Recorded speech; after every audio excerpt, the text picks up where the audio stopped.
En matière de statistiques sur les maladies mentales, l'Organisation mondiale de la santé renseigne que plus de 450 millions de personnes souffrent de troubles mentaux.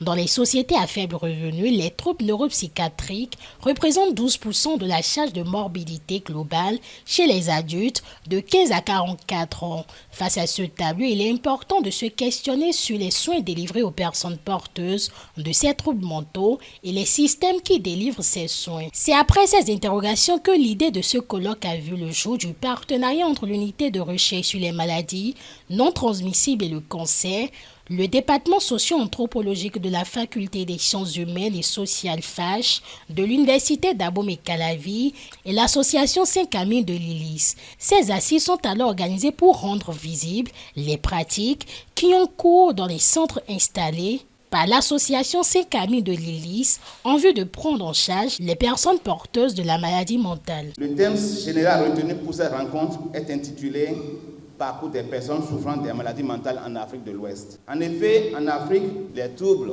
associés à la santé mentale demeurent un problème majeur et constituent également un frein au développement. Nous souhaitons que le ministère, à travers l'UAC et les universités, notamment nationales, encourage la transdisciplinarité pour la recherche en psychiatrie, en neurosciences, en épigénétique et en sciences humaines et sociales. Cela va permettre la participation effective des patients, leurs parents et toute la communauté. Ce colloque scientifique qui se tient sur le campus d'Abomey-Calavi est ouvert aux chercheurs, enseignants, chercheurs professionnels de tout genre, aux représentants des organisations de la société civile, des structures étatiques et bien d'autres. Le représentant de l'Organisation mondiale de la santé OMS, qui a pris part à l'ouverture des travaux, a rappelé aux participants les nombreuses actions entreprises pour soulager les maladies des troubles mentaux.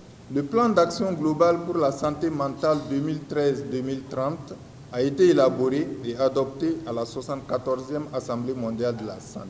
Il vise à, premièrement, renforcer le leadership et la gouvernance dans le domaine de la santé mentale. Deuxièmement, à fournir les services de santé mentale et d'aide sociale complets et intégrés dans un cadre communautaire. Troisièmement, à mettre en œuvre des stratégies de promotion et de prévention. Et enfin, renforcer les systèmes d'information, les bases factuelles et la recherche. La question de la prise en charge des personnes souffrant de troubles mentaux est une préoccupation pour le gouvernement béninois. L'exécutif a d'ailleurs mis en place plusieurs politiques d'accompagnement pour restaurer la dignité des maladies.